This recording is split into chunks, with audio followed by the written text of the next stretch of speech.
Hello everyone, welcome back to the channel. আমাদের cracker series চলছে। Cracker সিরিজের খুব সম্ভব আজকে 6 নম্বর ক্লাস। 6 নম্বর ক্লাসে 76 দেখো স্টার্ট হচ্ছে। কি বলেছে? একটি আয়তাকার ক্ষেত্রের দৈর্ঘ্য এবং প্রস্থের অনুপাত 6:5। যদি প্রস্থ দৈর্ঘ্যের তুলনায় 34 মিটার কম হয় তবে আয়তাকার ক্ষেত্রটির পরিসীমা কত? এক তো আমি এখানে লেন্থ আর ব্রেথের আমাকে রেশিও দেওয়া আছে কত, 6:5। অর্থাৎ 6 ইউনিট যদি লেন্থ হয়, ব্রেথ কত, 5 ইউনিট। তাহলে ব্রেথ কত ইউনিট কম? 1 ইউনিট কম। ব্রেথ আর লেন্থের ডিফারেন্স কত? 1 ইউনিট। এই 1 ইউনিটের ভ্যালু বলেই দিয়েছে, এটা দৈর্ঘ্যের তুলনায় প্রস্থ কত, 34 মিটার কম। এই যে 34 মিটার। ঠিক আছে, জানতে চেয়েছে তবে আয়তাকার ক্ষেত্রটির পরিসীমা কত। আচ্ছা, পরিসীমা কি হয়? লেন্থ যদি 6 ইউনিট হয়, ব্রেথ যদি 5 ইউনিট হয়, তাহলে 6×5 = 11। পরিসীমার মধ্যে কি আছে? দুটো দৈর্ঘ্য দুটো প্রস্থ। ঠিক আছে, মানে 2 × L+B, 6 + 5 = 11, 11 × 2 22। অর্থাৎ 22 ইউনিটের ভ্যালু আমাকে বার করতে হবে। 34 × 22। ঠিক আছে, কত আসবে? যদি আমি 3 দিয়ে গুণ করি, 3 দুগুণে 6, 3 দুগুণে 6, 660, প্লাস 4 দিয়ে গুণ করলে 4 দুগুণে 8, 4 দুগুণে 8। ঠিক আছে, 8 6 14, মানে 748 এত মিটার হবে তোমার কারেক্ট আনসার। ঠিক আছে, এই যে অপশন ডি। নেক্সট দেখো, বলেছে 77-এ বলেছে 550 জন পুরুষের একটি ত্রাণ শিবিরে 28 দিনের জন্য খাবার মজুদ ছিল। যদি ওই ত্রাণ শিবিরে আরো 150 জন যোগ দেয় তবে ওই সমপরিমাণ খাদ্যে কতদিন চলবে?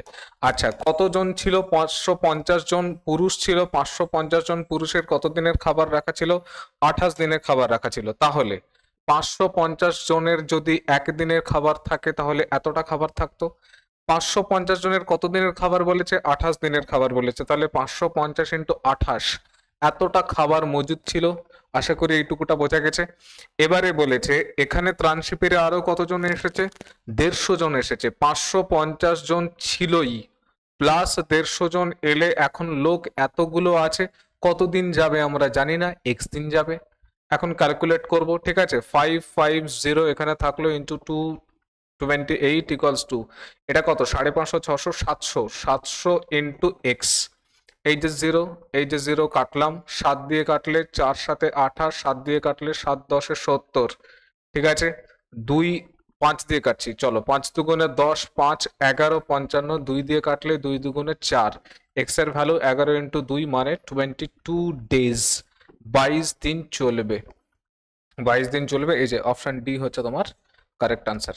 ঠিক আছে, বোঝা গেছে আশা করি। নেক্সট দেখো, নেক্সট 78 কি বলেছে? 6 জন ব্যক্তির মধ্যে একজন ব্যক্তি যার ওজন 100 কেজি ছেড়ে গেলে এবং অন্য একজন যোগ দিলে গড় ওজন 3 কেজি বৃদ্ধি পায়।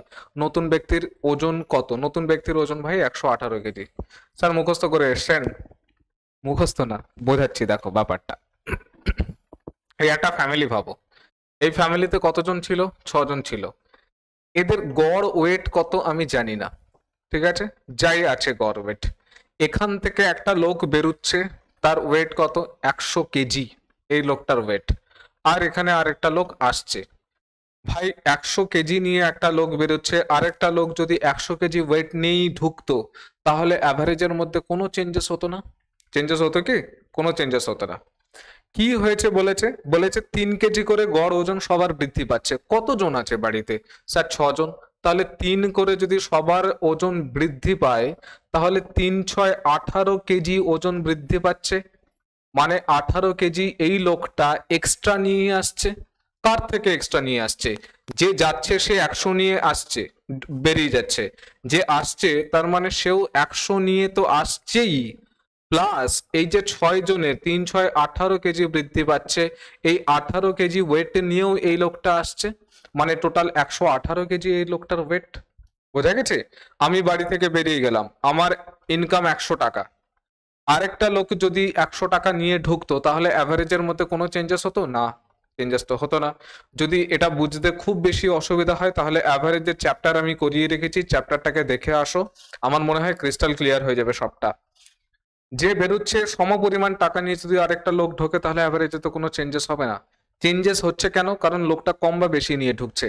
লোকের বেড়েছে, যারা আছে ফ্যামিলিতে তাদের সবার বেড়েছে, 3 টাকা করে বেড়েছে। আমি টাকাই ভাবছি, 3 কেজি ওজন বলেছে, আমি 3 টাকা ভাবছি। 3 টাকা করে 6 জনের 18 টাকা বেড়েছে, মানে 18 কেজি বেড়েছে। অর্থাৎ এই লোকটা 100 কেজি নিয়ে তো ঢুকছেই, প্লাস 18 কেজি নিয়ে ঢুকছে, তাই বাড়ছে। বোঝা গেছে? নেক্সট দেখো, বলেছে পরীক্ষায় উত্তীর্ণ হওয়ার জন্য সামগ্রিক নম্বরের 40% পাওয়া প্রয়োজন। সামগ্রিক মানে মোট সমস্ত নম্বরের 40% পাওয়া প্রয়োজন। একজন ছাত্র 265 নম্বর পেয়েও সে 55 নম্বর কম পাওয়ার জন্য অনুত্তীর্ণ হয়েছে। 265 পেয়েছে, পেয়ে পাশ করেছে না স্যার, কত পেতে হতো? আরো 55 পেতে হতো। অর্থাৎ 265 এই লোকটা পেয়েছে, মানে এই ছেলেটা অবভিয়াসলি, ঠিক আছে, 265 পেয়েছে, তাকে আরো 55 নম্বর পেতে হতো, তবে সে পাশ করত। আর পাস নম্বর কত পার্সেন্টেজে? 40%। এই যে এটা, তার মানে 40%-এর ভ্যালু এইটা। উক্ত পরীক্ষায় মোট নম্বর কত? মোট নম্বর হয় কতটা? মোট নম্বর হয় 100%। যাই নাম্বার হোক না কেন, পার্সেন্টেজে সেটা 100%। আচ্ছা, 40%-এর ভ্যালু তাহলে কত দাঁড়াচ্ছে? 60, 65, 5, 70, 320। 40%-এর ভ্যালু 320, 1%-এর ভ্যালু 4, 8, 32, 80। 100%-এর ভ্যালু কত? 800। 800 হচ্ছে পরীক্ষার মোট নম্বর। কোথায়? এই যে অপশন সি। ঠিক আছে, নেক্সট দেখো। নেক্সট কি বলেছে? এক ব্যক্তি 375 টাকা প্রতি ডজন হিসেবে 20 ডজন খেলনা কিনেছে। সে প্রতিটি খেলনা বিক্রি করেছে 33 টাকায়। সে কত শতাংশ লাভ করেছে? আমার এটা দেখে লাভ নেই 20 ডজন খেলনা কিনেছে কি করেছে না করেছে, ঠিক আছে। আমার লাভ বা লোকসানের জন্য কি দরকার? সিপি আর এসপি রেশিও দরকার। আমি এখান থেকে দেখতে পাচ্ছি 375 টাকা প্রতি ডজন। প্রতি ডজন মানে কি? 12টাই হয় 1 ডজন। 375 টাকা যদি 12টার দাম হয়ে যায়, দেখা যাচ্ছে এটা, হ্যাঁ, তাহলে একটার দাম কত? এই যে এটা 375 ডিভাইডেড বাই 12 কত হবে?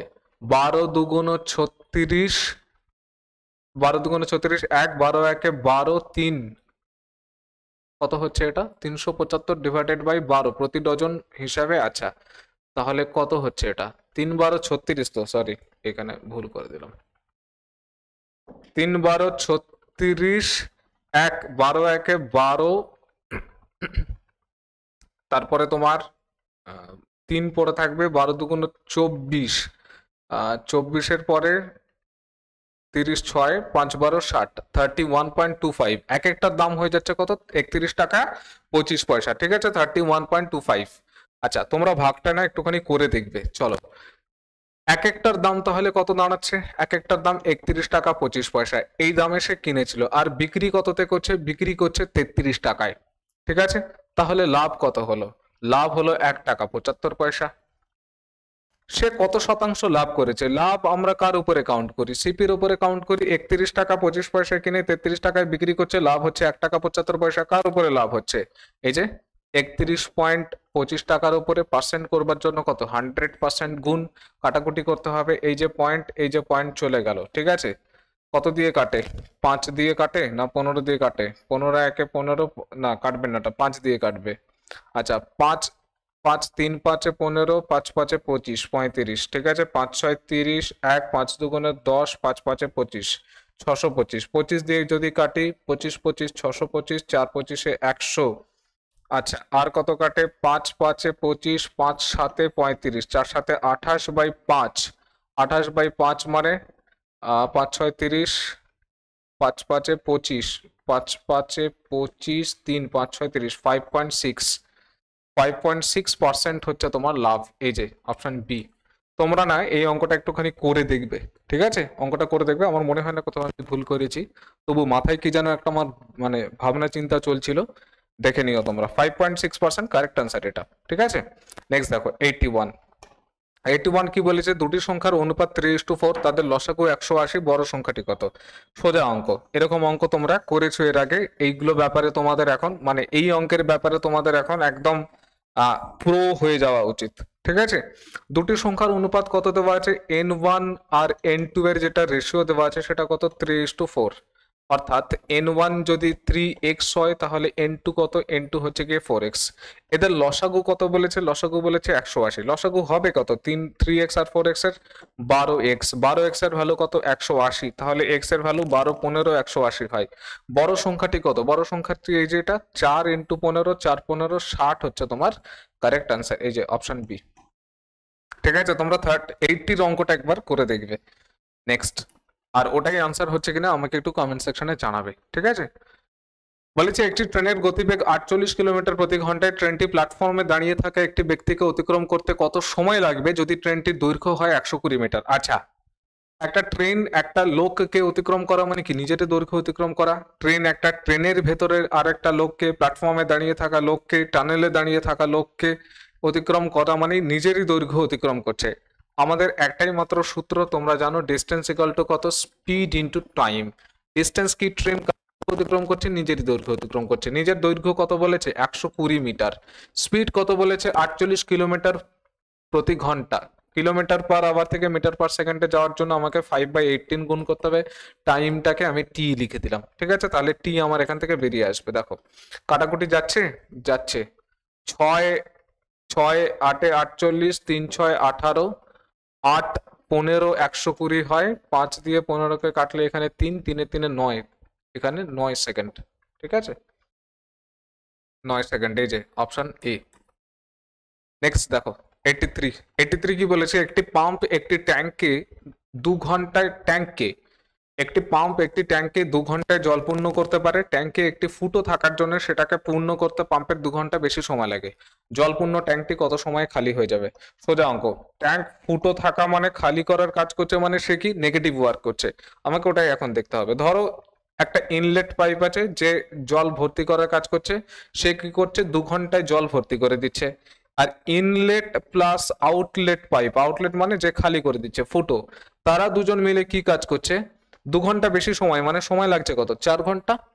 তাহলে এদের যদি আমি এখন টাইমের এলসিএম করি তাহলে ট্যাঙ্কের কি পাবো, ক্যাপাসিটি। 2 আর 4 এর এলসিএম তো 4, অর্থাৎ ট্যাঙ্কের ক্যাপাসিটি 4 ইউনিট। 2 দুগুণে 4, 4 একে 4। এটা কি পেলাম, এটা পেয়ে গেলাম এফিসিয়েন্সি। এবারে দেখো ইনলেট পাইপের efficiency 2, inlet plus outlet pipe মিলিয়ে 1। আমি ইনলেট প্লাস আউটলেট মিলিয়ে দেখো, ইনলেট প্লাস আউটলেট মিলিয়ে কত 1 ইউনিট। এর মধ্যে ইনলেট পাইপ কত 2 ইউনিট, তাহলে আউটলেট পাইপের কত এখানে বেরিয়ে চলে আসবে। আউটলেট পাইপের হচ্ছে তোমার 1 - 2 মানে -1। -1 কি শো করছে, -1 ডিনোট করছে যে ভাই এটা খালি করার কাজ হচ্ছে, তাই মাইনাস এসছে। এবার জিজ্ঞাসা করছে ট্যাঙ্কটি কত সময় খালি হবে, ট্যাঙ্কের ক্যাপাসিটি কত 4 ইউনিট। 4 খালি করতে, আমি উপরের পার্টটা একটুখানি মুছলাম, ঠিক আছে? 4 ইউনিট খালি করতে সময় কতটা লাগবে, 4 ডিভাইডেড বাই 1 ইউনিট করে প্রত্যেক ঘন্টায় খালি হচ্ছে, মানে 4 ঘন্টা সময় লাগবে, 4 আওয়ার্স। ঠিক আছে, কোথায় আছে, এই যে অপশন ডি। ঠিক আছে, নেক্সট দেখো 84 বলেছে একটি জমি 18,700 টাকায় বিক্রি করলে জমির মালিকের 15% ক্ষতি হয়, ওই জমিটি কত টাকায় বিক্রি করলে মালিকের 15% লাভ হবে? 15% ক্ষতি মানে কি, 100 জিনিস 85-তে বিক্রি হচ্ছে, অর্থাৎ 85% ভ্যালু দেওয়া আছে, এই যে এটা 18,700 টাকা। 15% লাভ মানে কি, 100 জিনিস 115 তো বার করতে হবে, অর্থাৎ 85% ভ্যালু 18,700 টাকা। 1% ভ্যালু কত, 18,700 ডিভাইডেড বাই 85। আর 115% ভ্যালু কত, 115% ভ্যালু এটার সাথে একটা 115 হয়ে যাবে গুণ। ঠিক আছে, কি দেখে কাটাকুটি দেখো কি কি যাচ্ছে। 5 দিয়ে তো কাটে, 17 দিয়ে কি কাটে, 17 দিয়ে কাটছে মনে হচ্ছে ওপরেটা। 5 17 85, 17 দিয়ে কাটলে 17 একে 17, 1 17 একে 17, ডাবল জিরো। ঠিক আছে, এই যে ডাবল জিরো। আচ্ছা 5 দিয়ে এটাকে কত কাটে, 5 5 দুগুণে 10, 3 5 15, হ্যাঁ 5 দুগুণে 10, 3 5 15। 23 ইন্টু 11 কত হবে, 23 ইন্টু 11, 23 ইন্টু 11, 3 একে 3, 2 একে 2, 3 2 5, 2 একে 2, 253, তার পেছনে দুটো জিরো, 53 তার পেছনে দুটো জিরো, 253 ডাবল জিরো, এই যে এটা অপশন সি। 25,300 টাকায় বিক্রি করতে হবে, তবে গিয়ে তোমার 15% লাভ হবে। ঠিক আছে, আচ্ছা 85, ঠিক আছে, ঠিক আছে 84। চলো 85 কি বলেছে, একজন লোকের কিছু মুরগি এবং কয়েকটি গরু ছিল, ঠিক আছে? যদি তাদের মাথার মোট সংখ্যা 48 এবং পায়ের মোট সংখ্যা 140 হয়, তবে লোকটির কাছে কতগুলি মুরগি ছিল? সোজা অঙ্ক দেখো, মুরগি গরুর অঙ্ক, ভালো অঙ্ক। আমরা অ্যালিগেশনও করতে পারি, এটা ডেভিয়েশনও করতে পারি। আমার মনে হয় ডেভিয়েশনটা এখানে বেশি সোজা হবে। ঠিক আছে, আচ্ছা টোটাল মোট মাথার সংখ্যা বলেছে মানে কি, মুরগি প্লাস গরু।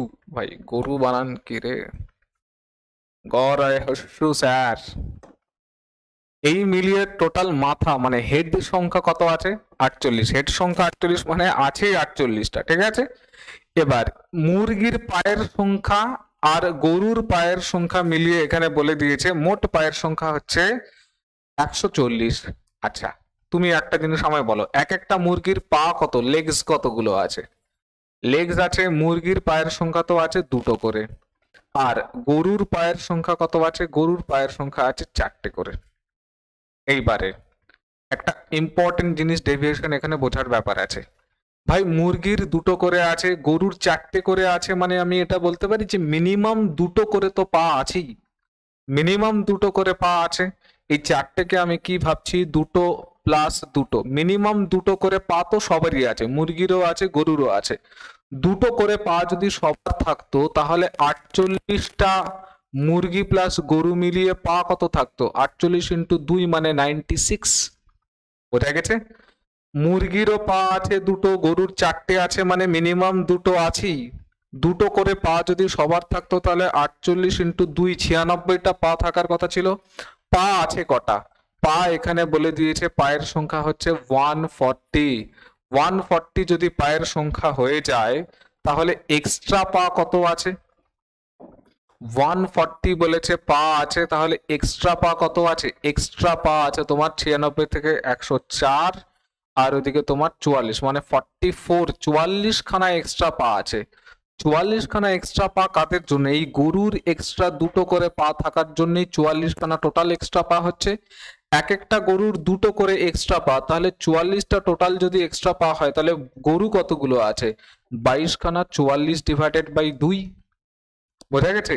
বলেছে কতগুলি মুরগি ছিল, 22টা যদি গরু থাকে তাহলে বাকিটা আছে মুরগি। 48 থেকে 22 যদি মাইনাস করে দিই তাহলে 26। বোঝা গেছে কি? অপশন ডি হচ্ছে তোমার কারেক্ট আনসার। দেখো আরেকবার জিনিসটা বোঝার চেষ্টা করো, গরু আর মুরগি মিলিয়ে টোটাল 48 খানা আছে। মুরগির পায়ের সংখ্যা দুটো, গরুর পায়ের সংখ্যা 4টে। 4টে আছে মানে 2 প্লাস 2, মিনিমাম দুটো তো আছেই। দুটো করে পা যদি সবার থাকতো তাহলে 48টা হেডের জন্য 96টা পা হতো। বাট পা আছে কতগুলো? 140টা।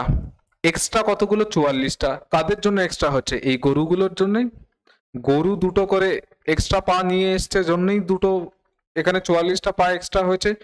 দুটো করে পার হেড এক্সট্রা পা, আর টোটাল 44টা এক্সট্রা। তার মানে গরু কত আছে? 44 ডিভাইডেড বাই 22, মানে 44 ডিভাইডেড বাই 2 মানে 22।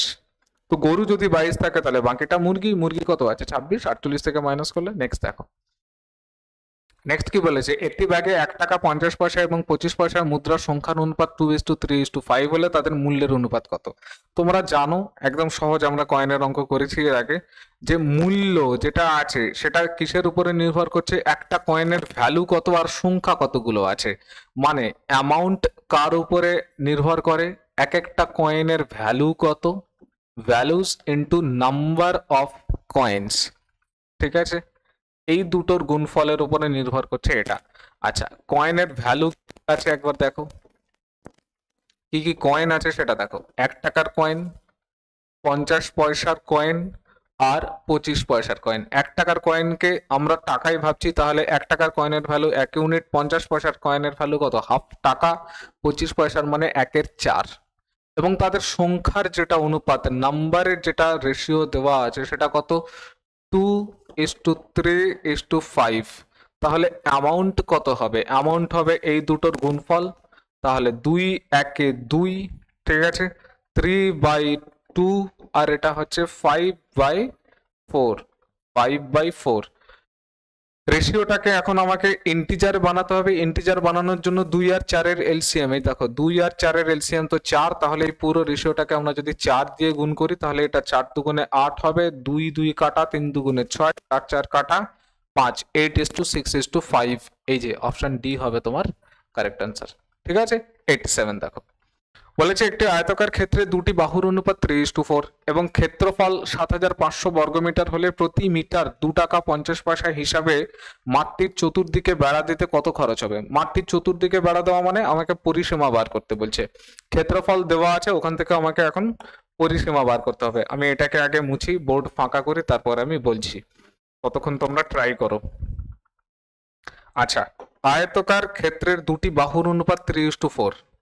দুটি বাহু আমি যেহেতু ওটা 3 ইউনিট কম দেখাচ্ছে, তাহলে ব্রেথ ইস টু লেন্থ লিখছি, এটা 3:4, অর্থাৎ প্রস্থ যদি 3x হয় তাহলে দৈর্ঘ্য কত? দৈর্ঘ্য হচ্ছে 4x। এদের ক্ষেত্রফল কত বলেছে? 3 4 12 এক্স স্কোয়ার, আর সেটার ভ্যালু কত দেওয়া আছে? 7500। তাহলে এক্স স্কোয়ারের ভ্যালু কত? 12, 6 12 72, 6 12 72, 3 3 12 দুগুণ 24, 6 5 12 60, 625। এক্স এর ভ্যালু হচ্ছে গিয়ে তোমার প্লাস মাইনাস হওয়ার কথা, প্লাসই হবে, কারণ এটা ক্ষেত্রফলের কথা হচ্ছে, দৈর্ঘ্যের কথা আসছে, তাহলে এটা 25 হবে। এবারে ব্রেথ তাহলে কত দাঁড়ালো? 3 25 75, আর লেন্থ কত দাঁড়ালো? 4 25 100। এই দেখো ব্রেথ কত দাঁড়াচ্ছে? ব্রেথ দাঁড়াচ্ছে 3 × 25, 3 25 75, আর লেন্থ কত দাঁড়াচ্ছে? লেন্থ দাঁড়াচ্ছে 4 × 25, 4 25 100। পরিসীমা আমাকে বার করতে হবে, চতুর্দিকে বেড়া দেওয়ার কথা হচ্ছে 2 টাকা 50 পয়সা হিসাবে খরচ। আচ্ছা, আমার পরিসীমা কি হয়? 100, এইটা দেখো 2 × l + b, তোমরা জানো দুটো দৈর্ঘ্য এবং দুটো প্রস্থ আছে, 100 + 75 মানে 175, 175 এর ডাবল, 75 এর ডাবল তো 300, আর 100 ডাবল হচ্ছে 200, তার মানে 350, 350 মিটার তোমাকে বেড়া দিতে হচ্ছে। পরিসীমা কোথায়? এখানেই লিখি, দেখো দেখা যাচ্ছে এই পার্টটা। হ্যাঁ, পরিসীমা যদি আমি বার করতে চাই, পরিসীমা কি হবে? 2 × l + b, সেটা কত? 2 × 100 + 75, 100 ডাবল 200, 75 এর ডাবল 150, ঠিক আছে? 350 মিটার। 350 মিটার খরচ কতটা হবে তাহলে? খরচ হবে এই যে 350কে যদি আমি 2 টাকা 50 পয়সা হিসাবে খরচ করি, আচ্ছা 350 × 2 করলে তো 700 টাকা, প্লাস 350-র আধা হচ্ছে তোমার 175 টাকা, মানে 875 টাকা হচ্ছে তোমার খরচ, ঠিক আছে? এই যে অপশন বি। গুণ করেও তোমরা করতে পারো, আমি একটু কায়দা করে গুণটা করেছি, ঠিক আছে? নেক্সট দেখো 88। 88 কি বলেছে? 700 টাকা এ বি ও সি এর মধ্যে এমন ভাবে ভাগ করা হলো যাতে এ ও বি এর টাকার অনুপাত 2:3, বি এবং সি এর টাকার অনুপাত 4:5 হয়। এ বি সি এর টাকার পরিমাণ কত? আচ্ছা, এ বি সি এর টাকা কত সেটার জন্য বার করতে গেলে আগে তো আমাকে ইন্ডিভিজুয়াল রেশিও বার করতে হবে, ঠিক আছে? এ বি আর সি এর ইন্ডিভিজুয়াল রেশিও, তার জন্য আমাকে উপরের লাইনে হিন্টস দেওয়া আছে। এ আর বি এর টাকার যেটা অনুপাত দেওয়া আছে সেটা কত? 2:3, 2:3, আর 2:3, ঠিক আছে? আর বি আর সি এর যেটা রেশিও, কি রে ভাই 2:3 বলছি আর লিখে যাচ্ছি উল্টো পাল্টা, ঠিক আছে? কি আর করা যাবে, চলো। B/C এর কত রেশিও বলা আছে? B/C এর রেশিও যেটা বলা আছে সেটা বলা আছে 4:5, এই যে 4:5। এখন তোমরা জানো এগুলোকে কিরকম করে ফিল আপ করতে হয়। এই যে 3-এর প্রতিবেশী 3 আর এই 4-এর প্রতিবেশী 4, তাহলে ইন্ডিভিজুয়াল রেশিও পেয়ে যাবো 4 দুগুণে 8, 3 4 12, 3 5 15। A/B/C কত বেরোলো? A/B/C বেরোলো 8:12:15, ঠিক আছে? আচ্ছা, এরা তিনজন মিলে কত টাকা খাচ্ছে? 700 টাকা খাচ্ছে। আর এখানে ইউনিটে কত খাচ্ছে? 18 12 20, 20 আর 15 35। এই 35 ইউনিটের ভ্যালুই কত টাকা দেওয়া আছে? 700 টাকা দেওয়া আছে। তাহলে 1 ইউনিটের ভ্যালু 35 দুগুণ 70, 20 টাকা। জানতে চাইছে এবিসি এর টাকার পরিমাণ কত? তো এবিসি এর টাকার 8 × 20 160, 12 × 20 240, আর 15 × 20 মানে 300 টাকা। 160 240 300 কোথায় আছে? কোথায়? এই তো অপশন বি, 160 240 আর 300 হচ্ছে তোমার আনসার, ঠিক আছে?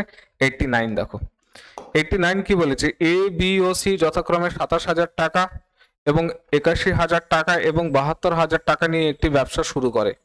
বছরের শেষে বি এর 36,000 টাকা লাভ হলে মোট লাভ কত টাকা? আচ্ছা, মোট লাভের জন্য আমাকে এবিসি এর আগে ইনভেস্টমেন্ট আর টাইমের মানে প্রফিট রেশিও বার করতে হবে। প্রফিট রেশিও কার উপরে নির্ভর করে তোমরা জানো? প্রফিট রেশিও নির্ভর করে ইনভেস্টমেন্ট আর টাইমের গুণফলের উপরে। কে কতটা ইনভেস্ট করেছে, কতটা টাইম ধরে গুণফল করেছে। কারোর টাইম সম্পর্কে কিছু বলাই হয়নি, তার মানে সবার টাইম সমান সমান চলছে, অর্থাৎ টাইমের যেটা রেশিও চলছে সেটা 1:1:1 চলছে। এখন ইনভেস্টমেন্টের রেশিও কত? এ, এই যে বি আর এই যে সি। ইনভেস্টমেন্টের রেশিও আমি একবারে জিরো গুলো চলো একবার লিখেই দিই। 27,000, এখানে বি এর বলেছে 81,000 81,000, আর সি এর হচ্ছে গিয়ে তোমার 72,000। আমি একবারে জিরো গুলো তুলে দিয়েই লিখতাম, আমি ভাবলাম একবার লিখি তোমাদের জন্য। তিনটে জিরো তিনটে জিরো তিনটে জিরো কাটা। এবার যেটা আছে কত দিয়ে যাচ্ছে, 9 দিয়ে যাচ্ছে, 9 দিয়ে কাটছে, 3 9 27, 9 9 81, 8 9 72, অর্থাৎ 3:9:8 এটা ইনভেস্টমেন্টের রেশিও। টাইম যদি রেশিও 1:1:1 হয় তাহলে আলটিমেটলি প্রফিট রেশিও কি দাঁড়াচ্ছে, ইনভেস্টমেন্ট ইন্টু টাইম, মানে এই যে এটাই 3:9:8।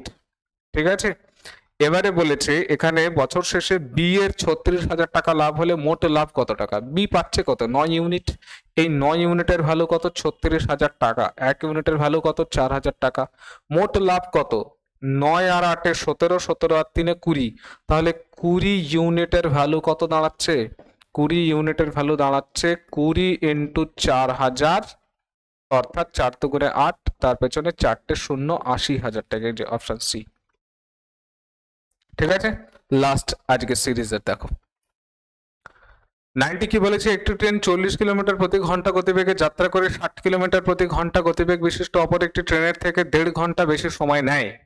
অতিক্রান্ত পথের দূরত্ব কত। আচ্ছা, 1.5 ঘন্টা বেশি সময় নিচ্ছে, কে নিচ্ছে, এই যে এটা, যে 40 কিলোমিটার পার আওয়ারে যাচ্ছে। ঠিক আছে, আমরা জানি distance equal to speed into time. Distance এখানে কনস্ট্যান্ট আছে, সুতরাং স্পিড আর টাইম কি হবে, উল্টা উল্টি চলবে। তাহলে স্পিডের রেশিও কি আছে দেখো, স্পিডের রেশিও, এটাকে ট্রেন 1 আর এটাকে ট্রেন 2 ভাবছি। এটা 40 কিলোমিটার পার আওয়ার, আর একটা হচ্ছে গিয়ে 60 কিলোমিটার পার আওয়ার। 0 0 কাটা, 2 দুগুণে 4, 3 দুগুণে 6, এটা হচ্ছে তোমার স্পিডের রেশিও। তাহলে টাইমের রেশিও কি হবে, টাইমের রেশিও হবে 3:2। দেখো, এই ট্রেনটা নিচ্ছে 2 ইউনিট সময়, এই ট্রেনটা নিচ্ছে 3 ইউনিট সময়, অর্থাৎ ট্রেন 1 যার কিনা স্পিড 40 কিলোমিটার পার আওয়ার, সে 1 ইউনিট সময় বেশি নিচ্ছে। আর এই 1 ইউনিটের ভ্যালুই দেওয়া আছে তোমার কত, 1.5 ঘন্টা। 1.5 ঘন্টা মানে 3/2 আওয়ার্স। ঠিক আছে, অতিক্রান্ত পথের দূরত্ব কত। আচ্ছা, দূরত্বের জন্য আমাকে কি করতে হবে, দূরত্বের জন্য আমাকে করতে হবে ডিস্টেন্সের জন্য স্পিড আর টাইম গুণ করতে হবে। এবার এই স্পিড যদি আমি নিই তাহলে আমাকে এই টাইমের জন্য গুণ করতে হবে, তার জন্য 2 ইউনিটের ভ্যালু আগে বার করব। এই স্পিড নিলে এই টাইমটা গুণ করতে হবে, তার জন্য 3 ইউনিটের ভ্যালু বার করব। আমার 2 ইউনিটের ভ্যালুটা বার করা বেশি সহজ, কেন বলতো, 1 ইউনিটের ভ্যালু 1.5 ঘন্টা, তাহলে 2 ইউনিটের ভ্যালু কত হবে, 2 ইউনিটের ভ্যালু 3/2 ইন্টু 2 মানে 3 ঘন্টা, 3 আওয়ার্স। তাহলে এবার ডিস্টেন্স কত, distance equal to speed into time. Speed কতটা, স্পিড হচ্ছে 60, টাইম কতটা, 3 ঘন্টা, মানে 180 কিলোমিটার হচ্ছে তোমার ডিস্টেন্স। এই যে অপশন এ হচ্ছে তোমার কারেক্ট আনসার। বুঝা গেছে, তোমরা এটাও করতে পারতে, 40 ইন্টু 3 এটাও করতে পারতে। একবার আমি এটাও করে দেখাই, তাহলে 3 ইউনিটের ভ্যালু কত আসতো, 3 ইউনিটের ভ্যালু আসতো 9/2। ঠিক আছে, এই দেখো 3 ইউনিটের ভ্যালু এখান থেকে যদি আমি বার করতাম তাহলে 3 ইউনিটের ভ্যালু আসতো 9/3 ইন্টু 3/2 মানে 9/2 আওয়ার্স আসতো। সেক্ষেত্রে আমার ডিস্টেন্স ইকুয়াল টু কি, স্পিড ইন্টু টাইম হতো। স্পিড কত আছে, 40 ইন্টু 9/2 মানে 2 20, 9 দুগুণে 18, 180 কিলোমিটার। এদিক দিয়ে যাও ওদিক দিয়ে যাও, যেদিক দিয়ে যাও সেটাই একই আনসার হবে, শুধু যেটার স্পিড নিচ্ছ সেটার রেসপেক্টিভ টাইমটা তোমায় নিতে হবে। ঠিক আছে, তাহলে এই ছিল আমাদের 90 পর্যন্ত অঙ্ক, আমরা ক্লাস 6 কমপ্লিট করে ফেললাম। নেক্সট ক্লাস আবার একদিন অল্টারে আসবে, তোমরা জানোই ভালো মতন ভাবে। ঠিক আছে, সবাই সুস্থ থাকো, ভালো থাকো, আর মন দিয়ে পড়াশোনা করো। Thank you for watching the video.